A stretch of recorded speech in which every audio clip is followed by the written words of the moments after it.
everybody, it's Alicia Cross with Alicia Cross Training, and if you're joining me live or watching the replay later, thank you. Thanks for being here and thanks for watching. Today's video is the 4 pillars of wellness. So first of all, what is wellness? The definition of wellness, according to the National Wellness Institute, is wellness is a conscious, self-directed, and evolving process of achieving full potential. Wellness is a multi-dimensional and holistic, encompassing lifestyle, mental, spiritual well-being, and the environment. Wellness is positive and affirming. Wellness is an active process through which people become aware of and make choices towards a more successful existence. And wellness is, maybe it's kind of turning into a buzzword. We hear about wellness and well-being a lot. And how is that different than health? We sort of had this category of health and wellness. It used to be really big. It was health and fitness, and now it's health and wellness. So what's the difference between health and wellness? The definition of health is simply the absence of disease. So definitely a very good goal to aim for, but like Tony Robbins says, there's nothing worse than an okay life. So just the absence of disease is not optimal. It's not what we're striving for. It's the difference of just surviving and thriving. So health, okay, you're in a good situation to survive, but wellness and well-being, that is thriving. That is reaching your goals, your fullest potential, really finding success, happiness, fulfillment, whatever it is you want to achieve in life. And we need health, that it needs to be our foundation. That's almost like ground zero. And then wellness is above and beyond that, which most of us are striving for. So in my system, I break out wellness into 4 pillars. So the 4 pillars of wellness are 1, physical, 2, social and emotional, 3, intellectual, and 4, spiritual and energetic. So let's talk about each of those, and we're going to start with physical, because physical is the foundation of everything. If we don't have our health, we don't have anything. So your physical health is that. It's the health of your body. It is your fitness, your level of fitness. It's also your environment, the spaces that you live in, work in, drive in, your car. I was listening to a life coach on a podcast yesterday, and she said life coaching is like the Marie Kondo of your emotional well-being. So I would say that wellness is like the Marie Kondo of your physical well-being. I actually had a client a couple of years ago make the analogy that the work that she was doing with me just through our personal training before I even started going down this road of wellness, that training with me, it was kind of like that the stuff you do in your house when you're cleaning out the closets.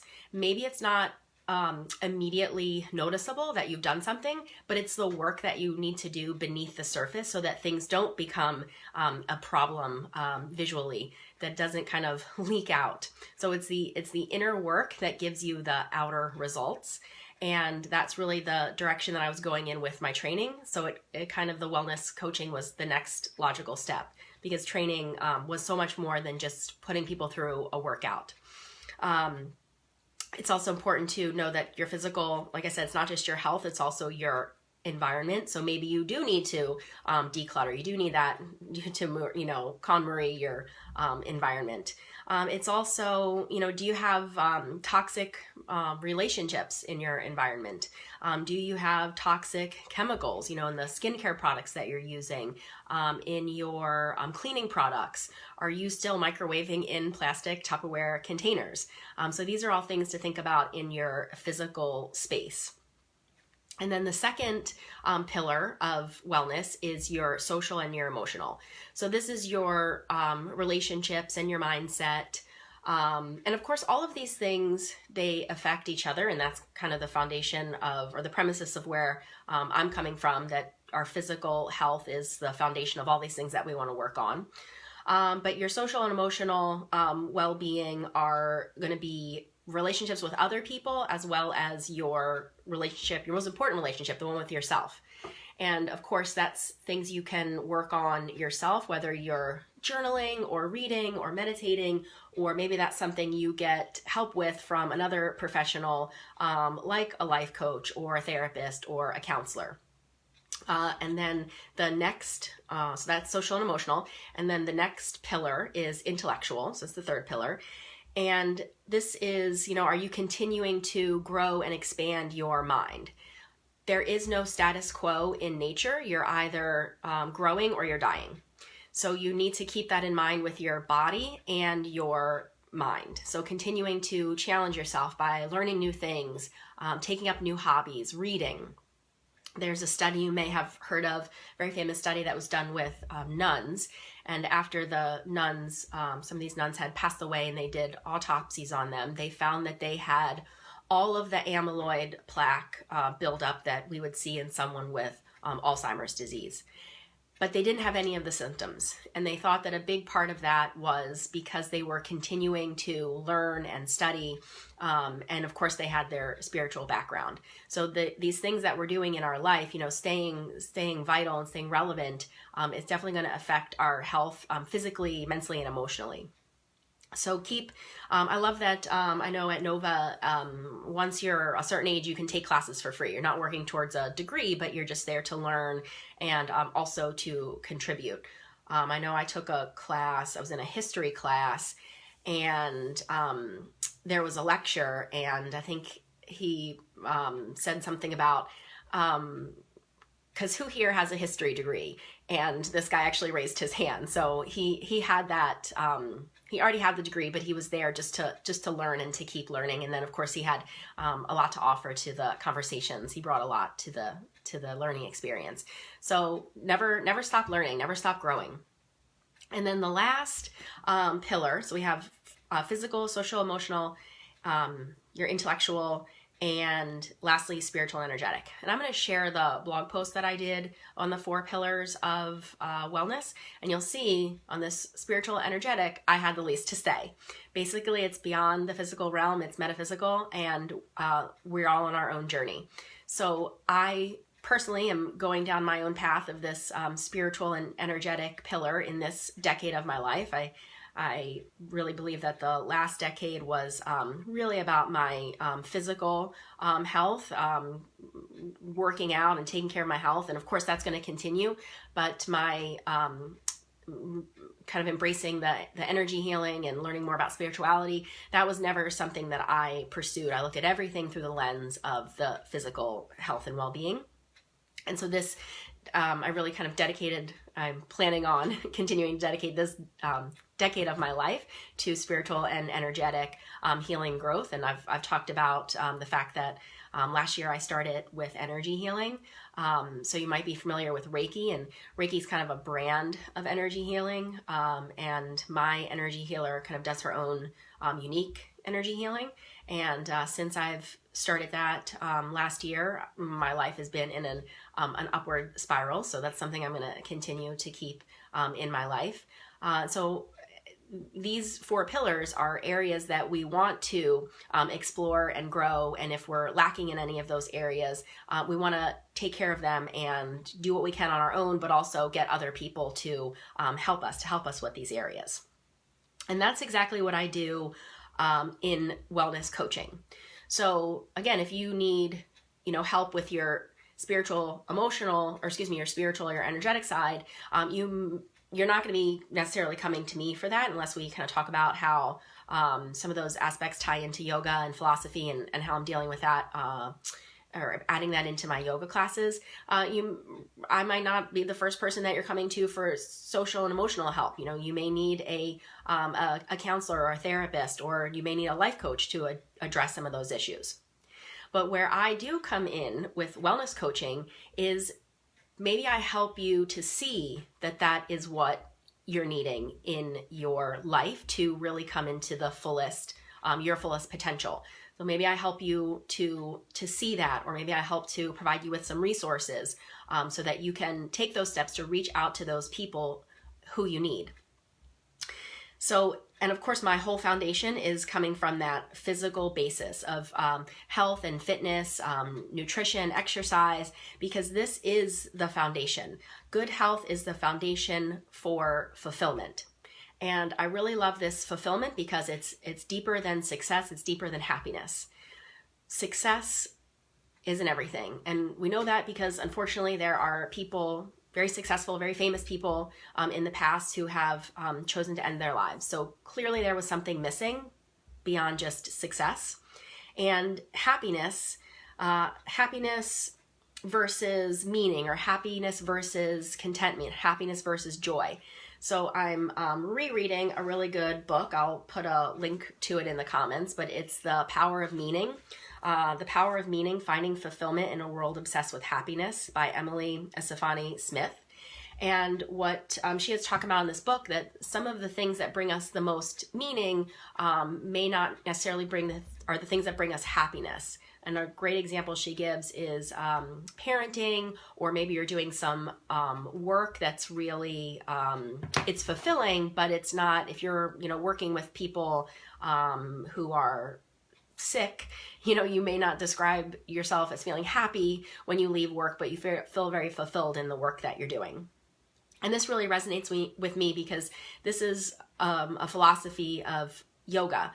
We're not chasing this temporary state of happiness. We're instead cultivating this perpetual, this internal state of contentment and joy that is not dependent on these external factors as happiness is.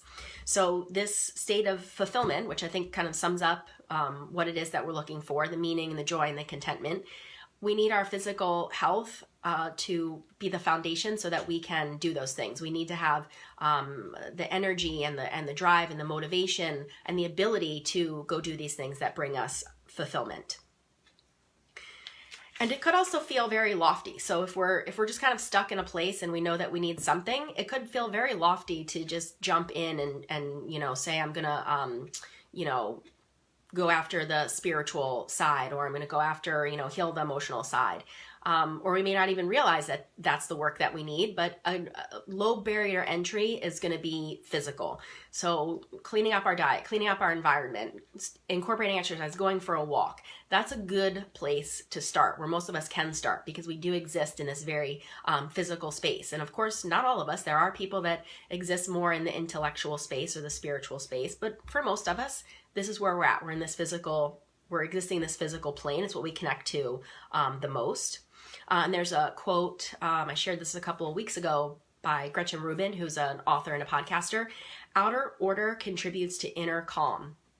So as we start to find that outer order in our environment, or even in our life, it is contributing to our inner calm. And we know that. We know that the brain body, it's a two-way street. So we can work on top down or bottom up, and that's a big part of what we're doing in yoga. We're using both of those pathways to help create peace and health in that two-way street of the body speaking to the brain and the brain speaking to the body.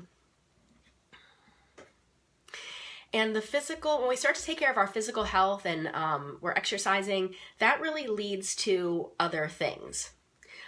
So there's a really great book by Dr. Ratey called Spark, and he talks about all of the benefits of exercise on our on our mental and emotional health. So he talks about a lot of the chemicals that are released that really help to spark. That's why the book is called Spark. Learning and all the chemicals that are released that help to induce, all the feel-good chemicals that come from exercise. So we can, that's what I was saying, a lot of these are interrelated, so we can exercise and then get those benefits in those other pillars of well-being. And there was a study, I don't know how recently it was done, I think it was recently, I saw it shared recently, that lactate given off from exercise actually promotes growth in the brain. So it's actually making us smarter. And Dr. Ratey talks about that in his book, how exercise and learning are tied in together, because if from our evolution, if we were doing something physical, it must have been important. We found food, and we need to remember how we did that, or we escaped danger and we need to remember how we did that. So physical exercise is very much tied into learning in the brain. And just an example that I had about tying the physical and the spiritual together. Years ago, I had a student at the gym who was coming to my classes, and he disappeared for a little while, and then he came back, and he said, I'm really trying to get my life together, get back into the gym, get back to the church, into the church. So those were two things that he equated that would bring his life back together, is taking care of his health and his physical health and his spiritual health. And I think a lot of us, we kind of intuitively know that. We know that there's things we need to take care of to get our life straight, to get our life in order, or more in order. And exercise is a keystone habit. For reasons we don't even know why, but things just start to work better. There was a study that showed that students who were participating in exercise programs were actually more social and more outgoing, and even without prompting, they just got better at making good financial decisions. So we don't exactly know why, but when we start taking care of our physical health, all the dominoes just start to fall into place. So exercise, again, is that foundation for all the things that we want to do. And if there's any of those areas in our life that we need to work on, or again, we just feel stuck and we know we need to do something, there are going to be experts that help us in all of those areas. So I mentioned, financial. Often people consider your financial well-being a category of well-being.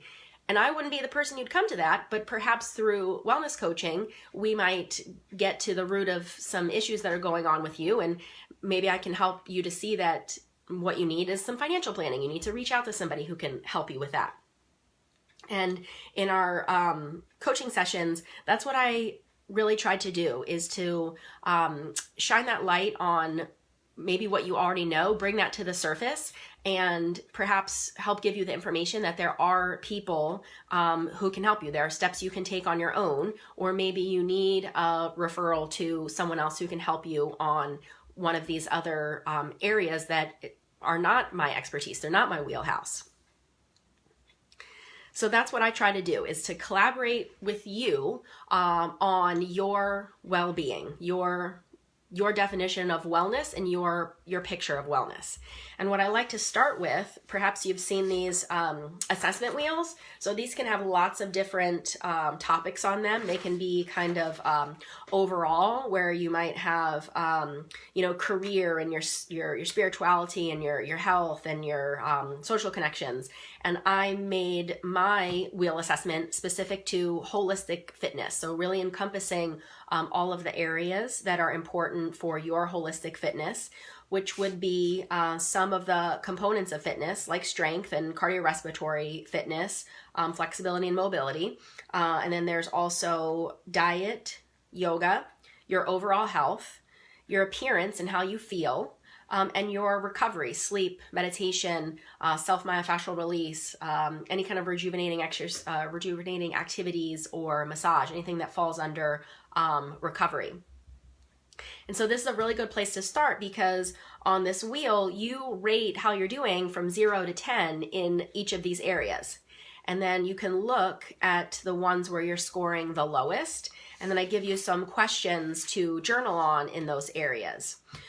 So, what would a 10 look like in that area? What needs to change? What are you missing? How is this affecting other areas of your life?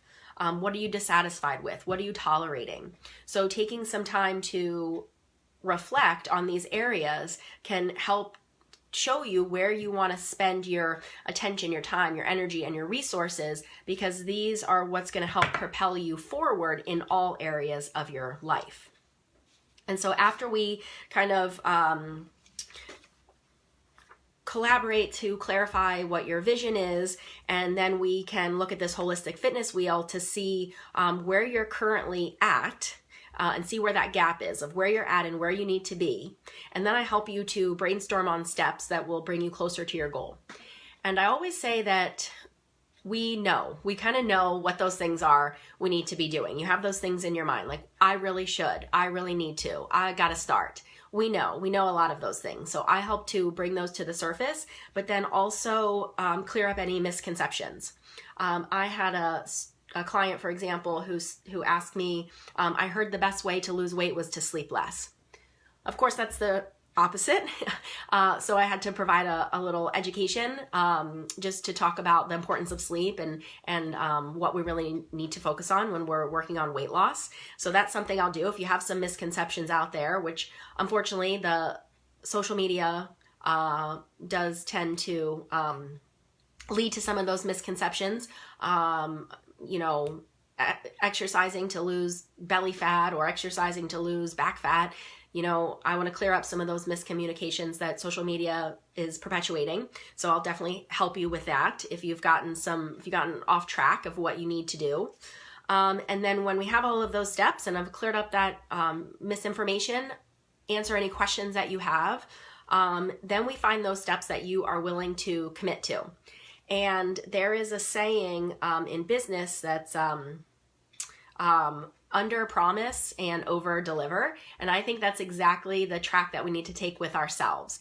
If we give ourselves these huge, lofty goals, you know, I'm going to exercise every day this week. Well, the one day we miss the gym, that's it. It's gone. It's all gone. If we instead make that commitment, I'm going to go to the gym 2 times this week. Great, we can do that, and we can always do more. And that's really a lot of the psychology of habit change, and the psychology of habit change, the psychology of behavior change, and setting ourselves up to be successful. And that's the most important part, because we want that momentum to carry us forward. I can also help you to clarify your goals. So setting a goal to drink more water is not a goal. That's not going to happen. We need to see where you're at. Let's say you're only drinking 20 ounces a day. Well, we're not going to give you a goal that you're going to drink 100 ounces every day. We're going to give you a realistic goal that you can achieve, again, so that you can be successful. There can always be extra. So maybe we're going from 20 to 40 ounces, drinking, you know, 2 water bottles instead of 1. You can always drink extra. But if we've set that initial goal at 40 ounces, that is manageable. You can hit that. And then the next thing that you'll work on, of course, is your consistency, because that's all this is making these steps over and over again. And actually the piece of paper that I was making these notes on, it's this really cool notebook that has quotes on every page. And the quote on this page was from Benjamin Franklin, and it says, "Energy and persistence conquer all things." And that's it. It's, again, being well and being healthy so we have the energy to do these things, and then we just keep doing them over and over and over again forever. So there's no 30-day quick fixes. There's no 60 days to this, 90 days to that. It's just doing these things over and over and over again and continuing to layer on and add more things. And this is how it becomes easy, right? I have no more discipline than you. I am just in the habit of doing all of these things.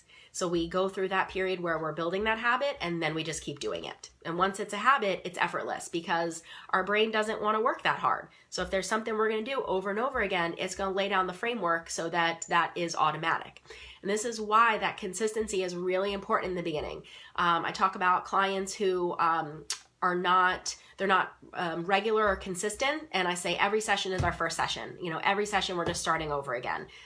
So it's you taking that time to implement those changes, to practice the exercises that we've done, and that allows us to progress and move forward. So it's consistency, and that is making those changes in your brain, which is where it matters.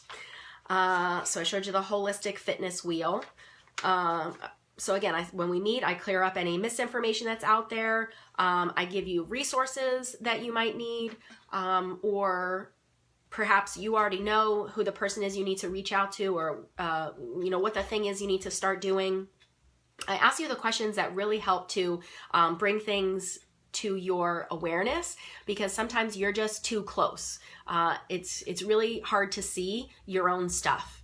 And so perhaps through those questions that I'm asking, you know, it brings it up to your awareness and you're able to take action on it. I help you to set those reasonable goals, reasonable and attainable. It's our SMART goals. And I keep you accountable. So with our wellness coaching session, you get a follow-up call in 2 weeks. So knowing that that phone call is coming in 2 weeks really helps to keep you moving towards these things that we've talked about, these steps that you've committed to taking. And the wellness coaching is usually most successful when you're getting the sessions monthly. So you get that 2-week follow-up call, and then you know you're having another session coming up. And that really allows you the time to really integrate these things that we're talking about. If we met every week, that's not going to be enough time to put these things into practice. So giving you a month allows you to practice the things, put them to work. That 2-week phone call helps keep you accountable. And the 2-week phone call can also help if you've maybe chosen a goal that wasn't realistic. I need a different path. I need a different goal. I just need to do that differently. That wasn't right. So then we can change that so that in the next couple of weeks when we meet again, you can report back that you've had some success. So just to recap, the 4 pillars of wellness are physical, social, emotional, intellectual, and spiritual and energetic. And wellness is beyond health. Health is simply the absence of disease. Hi, Carlin. And that is a great starting point, but it's not where we want to end. We want to thrive, not just survive. And the Holistic Fitness Wheel, I'm going to put a link to this in the notes so that you can take this Holistic Fitness Wheel on yourself and maybe get some clarity on what you're missing and what you'd like to work on. And I really want to be a partner with you in your wellness journey. It really helps when there's something that we're working on. We need not only that outside opinion, but we really need the guidance from a coach who's been there and helped other people. So anytime in my life that there's something I've been working on, really simple example, I've been wanting to do a handstand for 2 years or more, and I'm watching all the videos online, I'm listening to all the people talk about it, and I'm not getting any better. Okay, so I joined a gymnastics class. Now I have a coach who's giving me some actual strategies and telling me what I need to work on, and I'm actually getting better at my handstand. And this is true for anything in life, anything that we want to work on. Get a coach. Get somebody who can help you. Because all of those things that you're doing on your own, are you wasting time? Are you wasting your money? Are you wasting your resources and your energy? Well, isn't it better just to make that investment in what you want and actually get something out of it? So investing the time, the money, so that you can have the thing you want. I remember years ago, I was at the beach and I wanted this seashell anklet. My dad bought it for me. Next day I went to the beach and the undercurrent, the water, pulled it right off of my ankle, and I was so upset. And my dad said he would buy me another ankle bracelet, and then I felt so bad that he had to buy another one. And he said, well, I'd rather spend $20 and have you be happy than $10 and have you be sad. And that's what I feel about you and your health and wellness. I'd rather you make that investment and be happy and get what you need and then move on with your life than wasting your time. Maybe you have your gym membership and you're going in there aimlessly wandering around. You don't know what you're doing. Well, I'd rather see you make that investment in yourself and get the most out of the time and the energy that you're spending at the gym so that you can achieve your goals. That being said, this weekend, I am raffling off a free wellness coaching session at the Meta Center's open house. So I'm going to put a link in the comments so that you can sign up for the open house. And even if you don't sign up, you can come. So the Meta Center is having an open house this Sunday from 1 to 4. It's in Burke. It's where I teach yoga and I offer wellness coaching and semi-private sessions, one-on-one sessions. And we are having an open house with free yoga demos. I'm doing a free TRX demo. They'll be doing free 15-minute massages. We have raffles planned where we're raffling off products from our services from our Meta Center, and also other health and wellness businesses have donated. So I'm raffling off a free wellness coaching session. So I hope you can come out. I hope you can take advantage of this really fun day that we've put together. And if you can't come out or you don't win the prize, do the Holistic Fitness Wheel. See what you're missing. And as always, just send me a question, anything you need to know, and let me know how I can help you achieve your optimal level of well-being. Okay, that's it. All right, thanks guys. Bye.